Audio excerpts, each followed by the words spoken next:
राजा को बोले जी नोटबंदी कर दो, नोटबंदी करने से भ्रष्टाचार खत्म हो जाएगा, आतंकवाद खत्म हो जाएगा। एक दिन शाम को टीवी पे आके 8 बजे नोटबंदी कर दो। लंबी लंबी बैंकों के सामने लाइनें लग गई, कई लोग मर गए, दुकानें बंद हो गई, रोजगार बंद हो गए, पूरे देश का बेड़ा गर्क हो गया। फिर एक दिन कोई आके बोला जी 2000 का नोट ले आओ। राजा 2000 का नोट ले आया। 4 साल बाद कुछ लोग आके बोले जी 2000 का नोट बंद कर दो।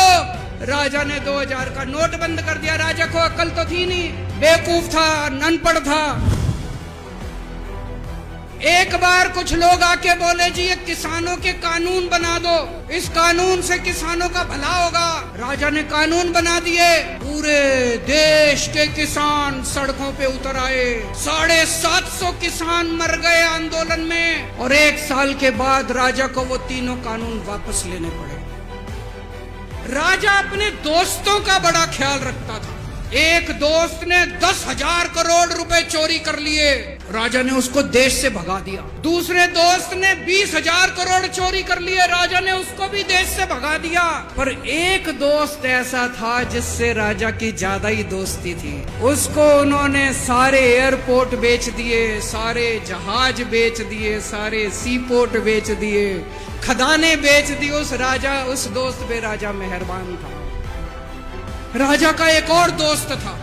वो दोस्त इतना गंदा था कि उसने कुछ अंतर्राष्ट्रीय खिलाड़ी महिलाओं के साथ बदतमीजी करी, लेकिन राजा ने दोस्ती नहीं छोड़ी।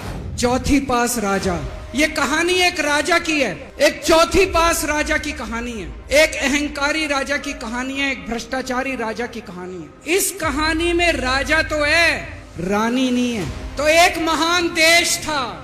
उस देश के एक गांव में बहुत गरीब घर में एक बच्चा पैदा हुआ। ऐसे गांव का ज्योतिषी आया, उसने बच्चे की कुंडली देखी और बच्चे की माँ को बोला कि माई तेरा बेटा बड़ा होके बहुत बड़ा सम्राट बनेगा।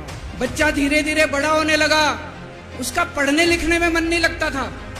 पढ़ते पढ़ते क्लास करते करते चौथी में आके उसने नाम कटवा लिया। उसका पढ़ाई लिखाई में मन नहीं लगता। गांव के बगल में एक रेलवे स्टेशन था। वो बच्चा वहां स्टेशन पे जाके चाय बेचने लगा। बच्चा बड़ा हुआ, बड़ा होके बच्चा उस महान देश का सम्राट बन गया। लेकिन राजा तो अनपढ़ था, उसे तो कुछ आता नहीं था।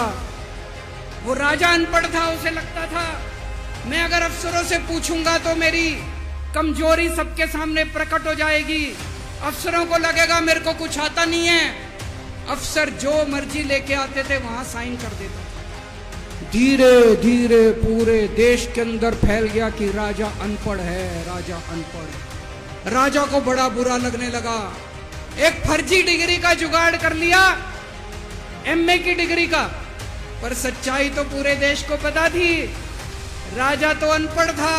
धीरे धीरे राजा अहंकारी भी होता गया। अहंकारी राजा और ऊपर से अनपढ़।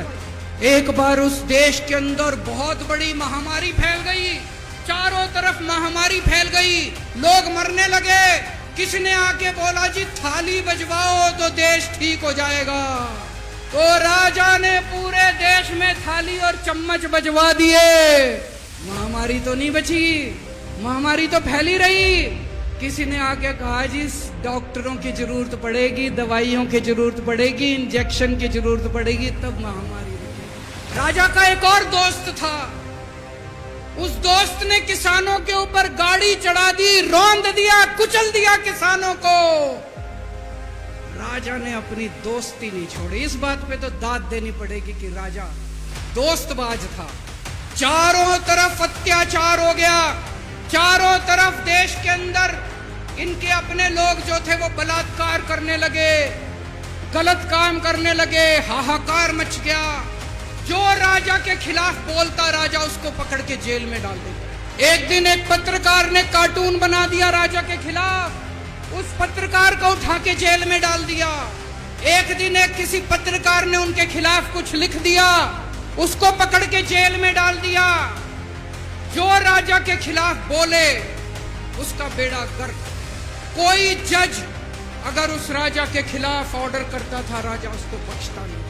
और एक दिन घनघोर बारिश आई, तूफान आया, ऊपर से आकाशवाणी हुई, सारे देश की जनता को भगवान ने कहा कि आप महान देश के लोग हो, क्या कर रहे हो, उठो, खड़े हो जाओ और इस अहंकारी राजा के खिलाफ सब लोग मिलकर आवाज उठाओ। और उसके बाद दोस्तों सोई हुई जनता जाग गई और 1 साल के अंदर उस अहंकारी राजा का राजपाट जनता ने उखाड़ के फेंक दिया और उसके बाद वो महान देश दिन दूनी रात चौगनी प्रगति करने लगा।